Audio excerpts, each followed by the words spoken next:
എല്ലാവർക്കും സുഖമാണെന്ന് വിശ്വസിക്കുന്നു. ഡെയിലി അപ്ഡേറ്റിലേക്ക് എല്ലാ ആളുകൾക്കും സ്വാഗതം. നാളെ മാർച്ച് 1-ാം തീയതിയും തുടർന്നുള്ള ദിവസങ്ങളിലും നിങ്ങൾ ശ്രദ്ധിക്കേണ്ട വളരെ പ്രധാനപ്പെട്ട കാര്യങ്ങളാണ് ഈ ഒരു വീഡിയോയിൽ വ്യക്തമാക്കുന്നത്. വീഡിയോയുടെ വിശദാംശങ്ങളിലേക്ക് കടക്കുന്നതിന് മുമ്പ് കൂടുതൽ ആളുകളിലേക്ക് ഇൻഫർമേഷൻ എത്താൻ ഷെയർ ചെയ്യുക, ലൈക്ക് ചെയ്യുക. ഫേസ്ബുക്കിലൂടെ കാണുന്ന ആളുകൾ ഫോളോ ചെയ്യുക. വീഡിയോയുടെ വിശദമായ വിവരങ്ങളിലേക്ക് വരാം. മുണ്ടക്കൈ ചൂരൽമല ദുരിതബാധിതർക്കുള്ള സർക്കാർ നിർമ്മിച്ചു നൽകുന്ന 178 വീടുകളുടെ താക്കോൽദാന ടൗൺഷിപ്പ് ഉദ്ഘാടനം നാളെയാണ് നടക്കുന്നത്. 25-ന് വിതരണം ചെയ്യും എന്ന് പറഞ്ഞത് മാർച്ച് 1-ലേക്ക് മാറ്റുകയായിരുന്നു. ഇന്ന് ഫെബ്രുവരി 28-ാം തീയതി ലീഗ് നിർമ്മിച്ച് നൽകുന്ന വീടുകളുടെ വിതരണം നടന്നു. ലോകം ഇപ്പോൾ ഒരു യുദ്ധഭീതിയിലാണ്. കേരളത്തെ ഏറ്റവും കൂടുതൽ ബാധിക്കുന്ന ഒരു യുദ്ധമാണ് ഇപ്പോൾ തുടങ്ങി വെച്ചിട്ടുള്ളത്. പശ്ചിമേഷ്യൻ സംഘർഷത്തിൽ ഇറാൻ, ഇസ്രായേൽ ഉൾപ്പെടെയുള്ള പശ്ചിമേഷ്യൻ രാജ്യങ്ങൾ യുദ്ധം ആരംഭിച്ച സ്ഥിതിക്ക് പ്രവാസികളെയും ഇത് ബാധിക്കുന്നതാണ്. ഇറാൻ, ഇസ്രായേൽ ഉൾപ്പെടെ പശ്ചിമേഷ്യൻ രാജ്യങ്ങളിൽ നിലനിൽക്കുന്ന സംഘർഷത്തെ കണക്കിലെടുത്ത് അവിടുത്തെ കേരളീയരുടെ സുരക്ഷ മുൻനിർത്തി നോർക്ക റൂട്ട്സ് ഹെൽപ്പ് ഡെസ്ക് പ്രവർത്തനം ആരംഭിച്ചിട്ടുണ്ട്.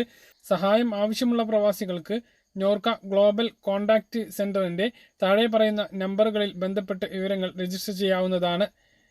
91 88 02 01 23 45 എന്ന അന്താരാഷ്ട്ര മിസ് കോൾ സൗകര്യം ഉൾപ്പെടെ ഇതിൽ ലഭ്യമാണ്. നമ്പറിൽ ബന്ധപ്പെടാവുന്നതാണ്. അതുപോലെ 1800 42 53 939 എന്ന നമ്പറിൽ ഇന്ത്യയിൽ നിന്നും വിളിക്കാവുന്ന ഒരു ടോൾ ഫ്രീ നമ്പറാണിത്. അതാത് രാജ്യങ്ങളിലെ ഇന്ത്യൻ എംബസിയുടെയും കേന്ദ്ര വിദേശകാര്യ മന്ത്രാലയത്തിൻ്റെയും നിർദ്ദേശങ്ങൾ അടിയന്തരമായി പാലിക്കാൻ എല്ലാ ഇന്ത്യൻ പൗരന്മാരും ശ്രദ്ധിക്കണം. പ്രവാസികളുടെ സുരക്ഷ ഉറപ്പാക്കാൻ സംസ്ഥാന സർക്കാരിന് സാധ്യമായ എല്ലാ ഇടപെടലുകളും നടത്തുമെന്ന് മുഖ്യമന്ത്രി പിണറായി വിജയൻ ഫേസ്ബുക്കിലൂടെ അറിയിച്ചു. യുദ്ധത്തിന്റെ പശ്ചാത്തലത്തിൽ സംസ്ഥാനത്ത് ഇന്ന് സ്വർണ്ണ വിലയിൽ വലിയ വർധനവാണ് ഉണ്ടായത്. ഗ്രാമിന് 653 രൂപ വർദ്ധിച്ച് 15,463 രൂപയും പവന് 5,224 രൂപ വർദ്ധിച്ച് 1,23,704 രൂപയുമായി. 2026 ഫെബ്രുവരി മാസം അവസാനിച്ച് മാർച്ച് മാസം തുടങ്ങുമ്പോൾ സംസ്ഥാനത്തുള്ള ആളുകൾ ശ്രദ്ധിക്കേണ്ട വളരെ പ്രധാനപ്പെട്ട അറിയിപ്പുകളാണ് പറയുന്നത്. Aadhaar card, PAN card, bank, ration, gas, ഭൂമിയുമായി ബന്ധപ്പെട്ട വിവരങ്ങൾ, മറ്റ് അറിയിപ്പുകളെല്ലാം ഉണ്ട്. വീഡിയോ മുഴുവനായിട്ടും കാണുക. ആദ്യത്തെ പ്രധാനപ്പെട്ട അറിയിപ്പ്, ഈ മാസം കൂടുതൽ ബാങ്ക് അവധികളുള്ള മാസമാണ്. 5 ഞായറാഴ്ചയാണ് ഈ മാസം വരുന്നത്. 4-ാം ശനിയാഴ്ചയും 2-ാം ശനിയാഴ്ചയും അവധിയുണ്ട്. ഇതിങ്ങനെ തന്നെ 7 അവധികൾ വരുന്നുണ്ട്. പിന്നെ ഈദുൽ ഫിത്തർ അവധി. പിന്നെ പ്രാദേശികമായിട്ട് നിരവധി ഉത്സവങ്ങൾ നടക്കുകയാണ്. ആ ഉത്സവങ്ങൾക്കെല്ലാം പ്രാദേശികമായിട്ടുള്ള അവധികൾ ഉണ്ടാകും. ആറ്റുകാൽ പൊങ്കാല ആയതുകൊണ്ട് തന്നെ 3-ാം തീയതി തിരുവനന്തപുരം ജില്ലയിൽ മുഴുവനായിട്ടും അവധിയാണ്. അങ്ങനെ ഓരോ പ്രദേശത്തും അവധികൾ ഒരുപാടുണ്ട്. അപ്പോൾ അതെല്ലാം പ്രാദേശികമായിട്ടുള്ള അവധി ആ സമയങ്ങളിൽ അറിയിക്കുന്നതാണ്. മാർച്ച് മാസത്തെ ഗ്യാസ് വില നാളെ പൊതുമേഖലാ എണ്ണ കമ്പനികൾ പ്രഖ്യാപിക്കും. എല്ലാ മാസവും ആദ്യ ദിവസമാണ് പാചകവാതക വില പുതുക്കി നിശ്ചയിക്കാറുള്ളത്. വാണിജ്യ സിലിണ്ടർ വിലയിൽ മാറ്റം ഉണ്ടാകും എങ്കിലും ഗാർഹിക സിലിണ്ടർ മാറ്റമുണ്ടാവാൻ സാധ്യതയില്ല.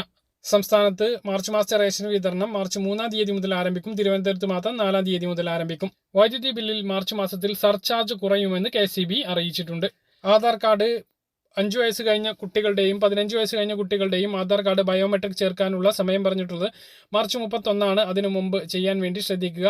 കുട്ടികളുടെ സ്കോളർഷിപ്പ്, പ്രവേശന പരീക്ഷകൾ ഉൾപ്പെടെയുള്ളവ തടസ്സപ്പെടാനുള്ള സാധ്യതയുണ്ട്. നിരവധി അപേക്ഷകൾക്കും ഇത് പ്രശ്നമാകും. അതുകൊണ്ട് തന്നെ ബയോമെട്രിക് ചേർക്കാത്ത കുട്ടികളുടെ ആധാർ കാർഡിൽ ബയോമെട്രിക് ചേർക്കുക. മാർച്ച് മാസത്തെ മറ്റൊരു പ്രധാനപ്പെട്ട കാര്യം, PM കിസാൻ സമ്മാൻ നിധിയുടെ 22-ാമത്തെ ഗഡുവിന്റെ വിതരണം മാർച്ച് മാസത്തിൽ നടക്കും.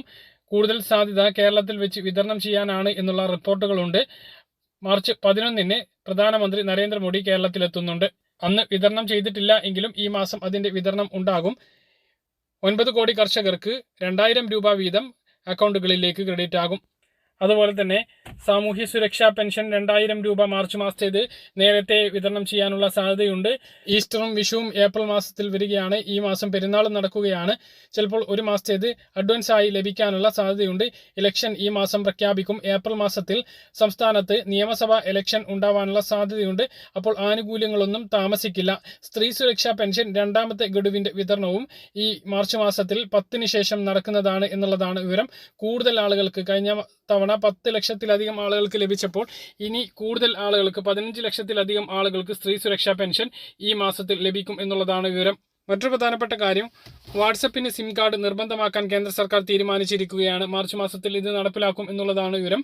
വാട്സപ്പ് മാത്രമല്ല, Telegram, Signal, Snapchat, ShareChat, Jio chat ഉൾപ്പെടെ സിം കാർഡിലേക്ക് OTP മുഖാന്തരം പ്രവർത്തിക്കുന്ന എല്ലാ ആപ്ലിക്കേഷനും സിം കാർഡ് വെരിഫിക്കേഷൻ ഇടയ്ക്കിടെ നടത്തും. ഇത്തരം ആപ്പുകളിലൂടെയുള്ള തട്ടിപ്പുകൾ തടയുന്നതിൻ്റെ ഭാഗമായിട്ടാണ് ഈ നടപടി. ഡിജിറ്റൽ ലാൻഡ് സർവേ നടപടികൾ പൂർത്തീകരിച്ചിട്ടുള്ള എല്ലാ ആധാരങ്ങൾക്കും ഡിജിറ്റൽ റവന്യൂ കാർഡ് വിതരണം ചെയ്യുമെന്ന് റവന്യൂ മന്ത്രി കെ രാജൻ അറിയിച്ചിട്ടുണ്ട്. അത് ഈ മാസം ഉണ്ടാകും. നേറ്റിവിറ്റി കാർഡുകളും മാർച്ച് മാസത്തിൽ വിതരണം ചെയ്യാനുള്ള സാധ്യതയുണ്ട്. ഈ മാസത്തെ മറ്റു കൂടുതൽ അറിയിപ്പുകൾ വിശദമായി ഓരോ അപ്ഡേറ്റിലും നിങ്ങളെ അറിയിക്കുന്നതാണ്. സംസ്ഥാനത്ത് 2026 ഫെബ്രുവരി മാസത്തെ റേഷൻ വിതരണം ഇന്ന് 28/2/2026 അവസാനിച്ചു. 1/3/2026 ഞായറാഴ്ച, 2/3/2026 തിങ്കളാഴ്ച എന്നീ ദിവസങ്ങളിൽ സംസ്ഥാനത്തെ എല്ലാ റേഷൻ കടകളും അവധിയായിരിക്കും. ആറ്റുകുൽ പൊങ്കാല പ്രമാണിച്ച് തിരുവനന്തപുരം ജില്ലയിൽ റേഷൻ കടകൾ 3-ാം തീയതിയും അവധിയായിരിക്കും. തിരുവനന്തപുരം ഒഴികെയുള്ള എല്ലാ ജില്ലകളിലും 2026 മാർച്ച് മാസത്തെ റേഷൻ വിതരണം 3-ാം തീയതി ചൊവ്വാഴ്ച മുതൽ ആരംഭിക്കുന്നതാണ്. എല്ലാ വിഭാഗം റേഷൻ കാർഡിനും അനുവദിച്ചിട്ടുള്ള റേഷൻ വിഹിതങ്ങൾ സിവിൽ സപ്ലൈസ് ഡിപ്പാർട്ട്മെന്റ് വ്യക്തമാക്കിയിട്ടുണ്ട്. നീല, വെള്ള റേഷൻ കാർഡിന് അധിക അരി അനുവദിച്ചിട്ടുണ്ട്. കുറഞ്ഞ തൂക്കത്തിനാണ് എങ്കിലും. അപ്പോൾ ഓരോ റേഷൻ കാർഡിനും വിഹിതങ്ങൾ നോക്കുകയാണ് എങ്കിൽ AAY മഞ്ഞ റേഷൻ കാർഡിന് 30 കിലോ അരിയും 2 കിലോ ഗോതമ്പും സൗജന്യമായി 3 പാക്കറ്റ് ആട്ട 7 രൂപ നിരക്കിലും ലഭിക്കും. 1 കിലോ പഞ്ചസാര 27 രൂപ നിരക്കിലും മഞ്ഞ റേഷൻ കാർഡിനുണ്ട്. PHS മുൻഗണനാ വിഭാഗം പിങ്ക് റേഷൻ കാർഡുള്ളവർക്ക് കാർഡിലെ ഓരോ അംഗങ്ങൾക്കും 4 കിലോ വീതം അരിയും ഓരോ കിലോ ഗോതമ്പും സൗജന്യമായി ലഭിക്കും. കാർഡിൽ മൊത്തം അനുവദിച്ചിട്ടുള്ള ഗോതമ്പിൽ നിന്നും 4 കിലോ ഗോതമ്പ് കുറച്ച് പകരം 4 പാക്കറ്റ് ആട്ട 1 പാക്കറ്റിന് 9 രൂപ നിരക്കിൽ ലഭിക്കുന്നതാണ്. 4 അതിൽ കുറവോ അംഗങ്ങളാണ് പിങ്ക് റേഷൻ കാർഡിൽ ഉള്ളത് എങ്കിൽ ഗോതമ്പ് ലഭിക്കില്ല, ആട്ട മാത്രമാണ് ലഭിക്കുക. പൊതുവിഭാഗം സബ്സിഡി NPS നീല റേഷൻ കാർഡുള്ള ആളുകൾക്ക് ഓരോ അംഗത്തിനും 2 കിലോ വീതം അരി 4 രൂപ നിരക്കിൽ ലഭിക്കും. കൂടാതെ റേഷൻ കാർഡിൽ 2 കിലോ വീതം സ്പെഷ്യൽ അരി കൂടി അനുവദിച്ചിട്ടുണ്ട്. കിലോക്ക് 10 രൂപ 90 പൈസ നിരക്കിൽ 2 കിലോ അധിക അരി ലഭിക്കും. അതായത് താലൂക്കിലെ ലഭ്യതയ്ക്കനുസരിച്ച് 1 മുതൽ 4 വരെ ആട്ട 17 രൂപ നിരക്കിലും നീല റേഷൻ കാർഡിനുണ്ട്. വെള്ള റേഷൻ കാർഡിന് 6 കിലോ അരി 10 രൂപ 90 പൈസ നിരക്കിലും 1 മുതൽ 4 വരെ ആട്ട 17 രൂപ നിരക്കിലും ലഭിക്കും. NPI ബ്രൗൺ റേഷൻ കാർഡിന് 2 കിലോ അരി 10 രൂപ 90 പൈസ നിരക്കിലും 1 ആട്ട 17 രൂപ നിരക്കിലും ലഭിക്കും. ഇങ്ങനെയാണ് റേഷൻ കാർഡുള്ള ആളുകൾക്ക്, എല്ലാ റേഷൻ കാർഡുള്ളവർക്കും മാർച്ച് മാസത്തിൽ അനുവദിച്ചിട്ടുള്ള റേഷൻ വിഹിതം. അപ്പോൾ ഇന്നത്തോട് കൂടിയിട്ട് ഫെബ്രുവരി മാസത്തെ റേഷൻ അവസാനിച്ചു. ഞായറാഴ്ച, നാളെയും അതുപോലെ തന്നെ തിങ്കളാഴ്ചയും റേഷൻ കട അവധിയാണ്. തിരുവനന്തപുരത്ത് ആറ്റുകാൽ പൊങ്കാല പ്രമാണിച്ച് ചൊവ്വാഴ്ച ദിവസവും 3 ദിവസം തുടർച്ചയായിട്ട് തിരുവനന്തപുരം ജില്ലയിൽ അവധിയാണ്.